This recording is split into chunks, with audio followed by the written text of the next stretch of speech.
Hello everyone, कैसे हैं आप सब। आप सबको मेरी तरफ से सुबह की राम राम। आई होप आप सब बहुत अच्छे होंगे, अपनी अपनी जगह पर स्वस्थ होंगे और मस्त होंगे। तो आज मैं आपको बताने जा रही हूँ लौंगड़ू करेले के परांठे कैसे बनते हैं। लौंगड़ू करेले की जो है वो सब्ज़ी भी बनाई जाती है, लेकिन सब्ज़ी से ज़्यादा टेस्टी इसके परांठे होते हैं। तो ये जो है एक बहुत ही फ़ायदेमंद एक ऑर्गेनिक वेजिटेबल है, जो कि आप भी अपने घर में तैयार कर सकते हैं। तो आपने क्या करना है, सबसे पहले आपने इन लौंगड़ू करेलों को लेना है, जितनी आपको क्वांटिटी चाहिए होगी। उसके बाद फिर आपने इसके क्या करना है, छिलके निकालने हैं।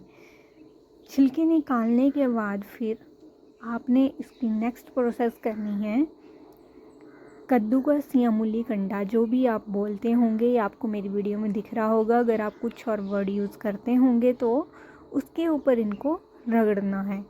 रगड़ने से पहले आपको एक और बात का ध्यान रखना है कि इनको बीच से काटना है। बीच से काटना क्यों है ये मैं आपको बताती हूँ, क्योंकि ये जो इसका डार्क जैसा वाइट पोर्शन दिख रहा है ये हार्ड होता है और इसी से जो है इसका बीज बन जाता है। लेकिन जो फ्रेश उतारे जाते हैं उनमें ये ज़्यादा सख्त या हार्ड नहीं होता है, पर निकालना तो होता ही है तब भी। और जो छिलके रह गए होते हैं फिर उनको भी आपने कट कर लेना है।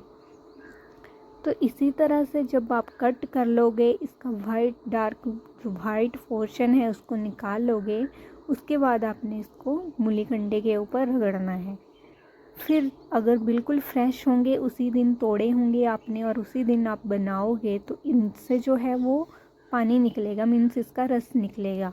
तो आपने उसके रस को जो है वो थोड़ा सा निचोड़ लेना है, ताकि आपकी स्टफिंग जो है वो थोड़ी सूखी हुई बने। तो देख सकते हैं आप, हमने भी कुछ इसी तरह से किया और ये जो था फिर स्टफिंग के लिए तैयार हो जाएगा कुछ प्रोसेस करने के बाद। तो आपने क्या करना है, नॉर्मली इसको तड़का लगाना है, जो भी आप अपने रसोई में मसाले यूज़ करते होंगे अपने खाने पीने में। फिर तड़का लगाने के बाद आपने क्या करना है, इसको आधा ही फ्राई करना है, मीन्स पूरी तरह से नहीं पकाना है। और एक बर्तन में आपने इसको ठंडा करने के लिए रख देना है और उसके बाद फिर बनाने हैं इसके परांठे। परांठे तो वैसे ही बनेंगे जैसे आप नॉर्मली और परांठे बनाते हैं, बट इसमें एक जो बात है वो ये है कि ये सिंगल नहीं बनाए जा सकते हैं। जैसे कि आलू के परांठे हम सिंगल आटे से बनाते हैं, तो इसमें डबल ही चपाती का यूज़ करना पड़ेगा, तभी ये बनते हैं।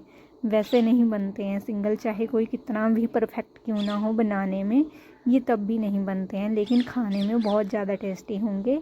अगर आपके भी घर में ऐसी वेजिटेबल लगी है तो आप भी इसको ज़रूर ट्राई कीजिएगा, क्योंकि जितने टेस्टी परांठे इस वेजिटेबल के बनते हैं उतना टेस्टी परांठा और किसी चीज़ का नहीं बनता है। तो इसलिए आप भी एक बार ज़रूर ट्राई कीजिएगा अगर आपके घर में भी ये वाली वेजिटेबल लगी हुई है, क्योंकि हमें जो है वो प्योर या ऑर्गेनिक चीज़ों का खाने पीने में इस्तेमाल करना चाहिए। तो इसी तरह से हमारे परांठे जो थे वो बन रहे थे एक के बाद एक। इसी तरह से हमने अपने सारे परांठे जो थे वो बाद में बनाकर फिनिश किए। परांठे तो वैसे ही बनते हैं वे सभी के, इसमें कुछ खास नहीं है। बस एक ही बात जो है इसमें खास है कि ये सिंगल नहीं बनते हैं, चाहे कोई कितना मर्जी परफेक्ट क्यों ना हो जाए। तो इसी तरह से हमने जो थे वो अपने सारे परांठे बनाकर रख दिए। उसके बाद हम इनको खाएंगे। तो उसके बाद मैं आपको बताती हूँ, अगर आपको भी अपने घर में इस तरह की ऑर्गेनिक वेजिटेबल तैयार करनी है तो क्या करना है। तो आपने जो है, मैं आपको बताती हूँ, एक हार्ड सा मीन्स लौंगड़ू या चेयोट लेना है। जो इसका ब्राउन वाला पार्ट आपको बाहर दिखाई दे रहा है, जब इसका ऐसा ब्राउन वाला पार्ट आपको बाहर दिखाई देगा तो मीन्स ये जो है वो नई बीज या नए पौधा जो है वो बनकर तैयार हो जाएगा। तो आपने जितना उसका साइज़ होगा उसके अकॉर्डिंग गड्ढा खोदना है मिट्टी में और फिर उसको जो है उसी में दबा देना है। तो इससे जो है वो कुछ दिनों बाद आपका बीज जो है अंकुरित हो जाएगा और आपकी बेल जो है नॉर्मली 2-3 साल तक तो चलेगी ही।